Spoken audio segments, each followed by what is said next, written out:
Welcome to Nasdaq Trade Talks. I'm Jill Malandrino, Global Markets Reporter at Nasdaq. Joining me is Tony Zhang, Chief Strategist at OptionsPlay, to discuss trends in the Nasdaq-100 Volatility Index and potential strategies to consider. Tony, it's always great to see you. Welcome back to Trade Talks. Thank you for having me back. Really excited to talk a little bit about volatility.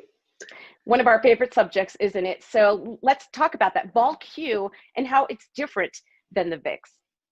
Yeah, so if you look at Vol Q versus the VIX, there are two primary differences. One is which index it's calculated off of. The VIX is the 30-day implied volatility calculated off of the S&P 500 index options, versus Vol Q is the 30-day implied volatility index calculated on the Nasdaq-100 index options. So it's on a different index, but also the methodology for how the calculations are done are also different.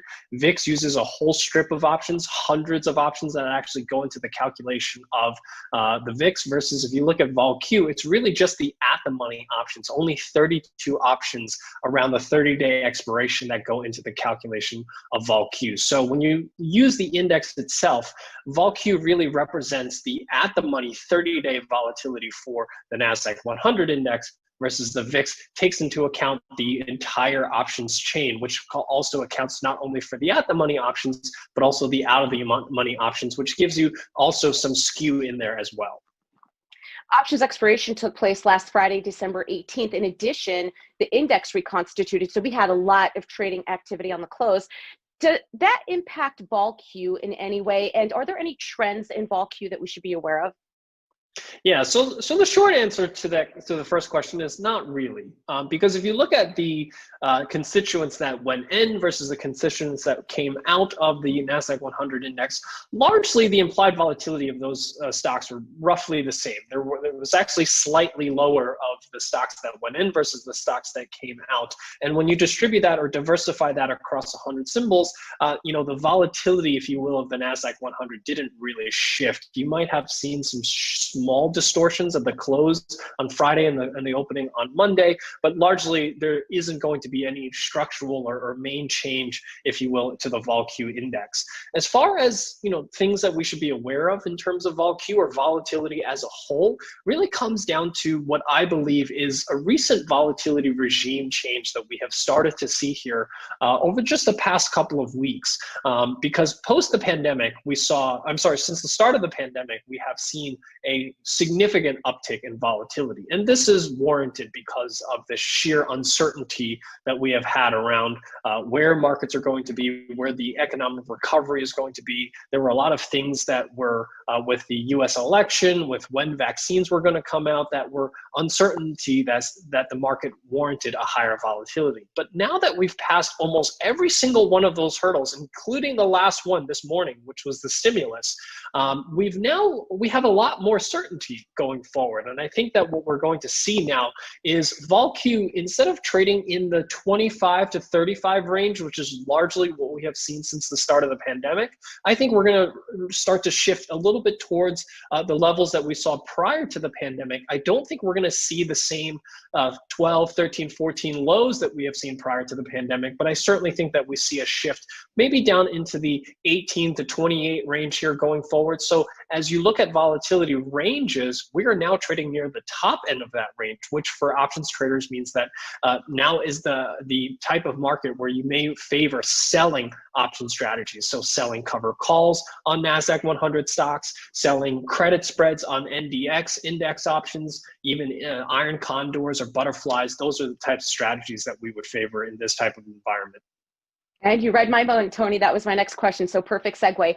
Do you think more investors will gravitate towards Vol Q as they start to get more awareness around it?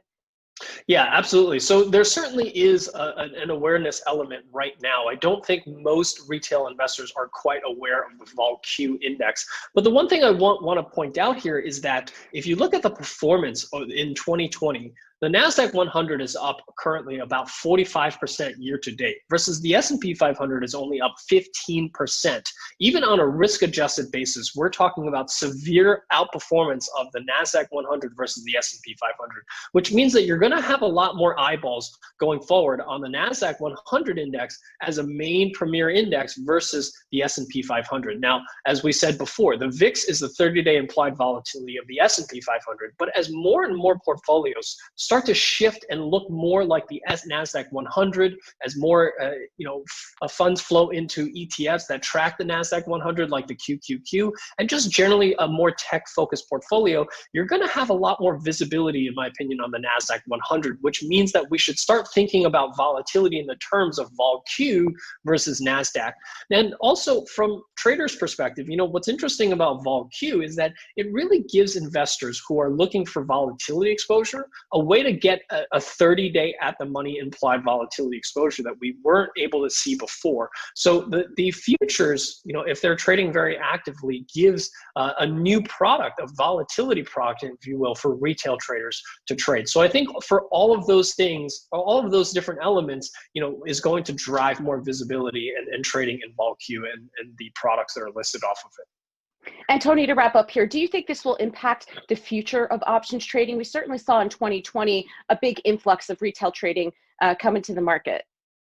Yeah, we've seen a lot of influx from the retail market, which, if you look at that market from an options trading perspective, volatility is probably the least understood aspect, if you will, or the least understood exposure that retail options traders are getting access to. So as we raise more visibility of vol Q, even VNX, which was the old calculation of the Nasdaq 100, volatility index. As we raise more visibility into these volatility products, and retail traders or traders as a whole become more educated as to how volatility affects their options positions, I think these are all things that are going to be constructive for options traders going forward. All right, Tony, appreciate all the insight. Thanks for joining us on Trade Talks, and thanks for joining me. I'm Jill Malandrino, Global Markets Reporter at Nasdaq.